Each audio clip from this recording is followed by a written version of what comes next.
माता पार्वती की जय। आप सब पर भगवान शिव की कृपा बनी रहे।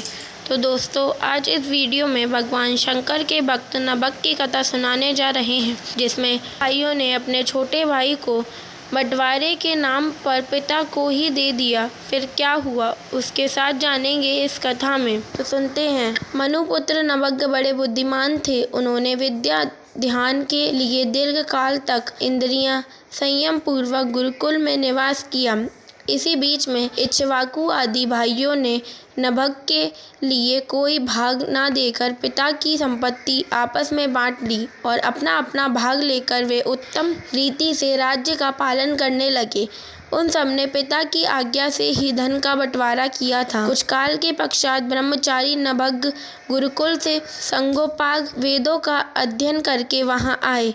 उन्होंने देखा सब भाई सारी संपत्ति का बंटवारा करके अपना अपना भाग ले चुके हैं। तब उन्होंने भी बड़े स्नेह से दया भाग पाने की इच्छा रखकर अपने इक्ष्वाकु आदि बंधुओं से कहा, भाइयों, मेरे लिए भाग दिए बिना ही आप लोगों ने आपस में सारी संपत्ति बंटवारा कर लिया, अतः अब प्रसन्नता पूर्वक मुझे भी हिस्सा दीजिए। मैं अपना दाएं भाग लेने के लिए ही यहाँ आया हूँ। भाई बोले, जब संपत्ति का बंटवारा हो रहा था उस समय हम तुम्हारे लिए भाग देना भूल गए थे। अब इस समय पिताजी को ये तुम्हारे हिस्से में देते हैं, तुम उन्हीं को ले लो, इसमें संशय नहीं है। भाइयों का यह वचन सुनकर नभग को बड़ा विस्मय हुआ। वे पिता के पास जाकर बोले, तात, मैं विद्या ध्यान के लिए गुरुकुल में गया था और वहाँ अब तक ब्रह्मचारी रहा हूँ। इसी बीच में भाइयों ने मुझे छोड़कर आपस में धन का बंटवारा कर लिया है। वहाँ से लौटकर जब मैंने अपने हिस्से के बारे में पूछा तब उन्होंने आपको मेरे हिस्सा बताया है, अतः उसके लिए मैं आपकी सेवा में आया हूँ। नभग की यह बात सुनकर पिता को बड़ा विस्मय हुआ। श्राद्ध देव ने पुत्रों को आश्वासन देते हुए कहा, बेटा, भाइयों की उस बात पर विश्वास ना करो। वह उन्होंने तुम्हें ठगने के लिए कही है। मैं तुम्हारे लिए भोग साधक उत्तम दाय नहीं बन सकता। तथापि उन वंचकों ने यदि मुझे ही दाय के रूप में तुम्हें दिया है तो मैं तुम्हारी जीविका का एक उपाय बताता हूँ, सुनो। इन दिनों उत्तम बुद्धि वाले अंगिसोत्रीय ब्राह्मण एक बहुत बड़ा यज्ञ कर रहे हैं। उस कर्म में प्रत्येक छठे दिन का कार्य वे ठीक ठीक नहीं समझ पाते, उसमें उनसे भूल हो जाती है। तुम वहां जाओ और उन ब्राह्मण को विश्वदेव संबंधी दो सूत बतला दिया करो। इससे वह यज्ञ शुद्ध रूप से संपादित होगा।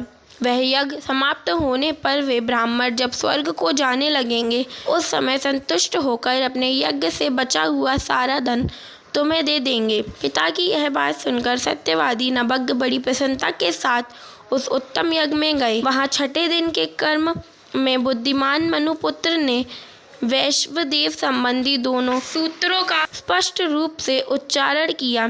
यज्ञ कर्म समाप्त होने पर वे अंगिरस ब्राह्मण यज्ञ से बचा हुआ अपना अपना धन नभग को देकर स्वर्गलोक को चले गए।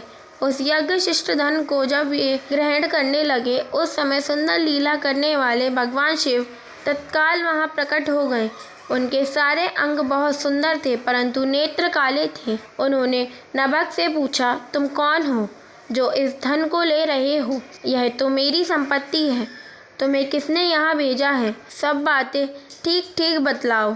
नभग ने कहा, यह तो यज्ञ से बचा हुआ धन है जिसे ऋषियों ने मुझे दिया है।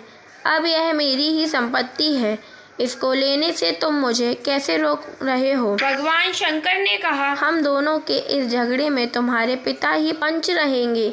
जाकर उनसे पूछो और वे जो निर्णय दे उसे ठीक ठीक यहाँ आकर बताओ। उनकी बात सुनकर नभग ने पिता के पास जाकर उक्त प्रश्नों को उनके सामने रखा। श्रद्ध देव को कोई पुरानी बात याद आ गई और उन्होंने भगवान शिव के चरण कमलों का चिंतन करते हुए कहा। मनु बोले, तात, वे पुरुष जो तुम्हें वह धन लेने से रोक रहे हैं साक्षात भगवान शिव हैं।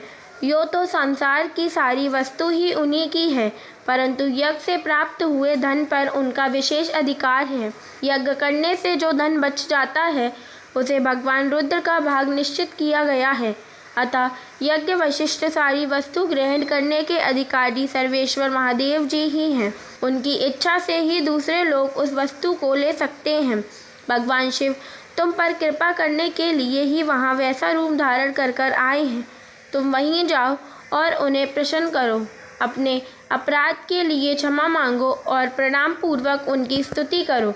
नभग पिता की आज्ञा से वहाँ गए और भगवान को प्रणाम करके हाथ जोड़कर बोले, महेश्वर, यह सारी त्रिलोकी ही आपकी है। फिर यज्ञ से बचे हुए धन के लिए तो कहना ही क्या है, निश्चय ही इस पर आपका अधिकार है। यह मेरे पिता ने निर्णय लिया है। नाथ, मैंने यथार्थ बात न जानने के कारण भ्रमवश जो कुछ कहा है, मेरे उस अपराध को क्षमा कीजिए। मैं आपके चरणों में मस्तक रखकर यह प्रार्थना करता हूँ कि आप मुझ पर प्रसन्न हों। ऐसा कहकर नभग ने अत्यंत दीनतापूर्ण हृदय से दोनों हाथ जोड़कर महेश्वर कृष्ण दर्शन का स्तवन किया। उधर श्राद्ध देव ने भी अपने अपराध के लिए क्षमा मांगते हुए भगवान शिव की स्तुति की।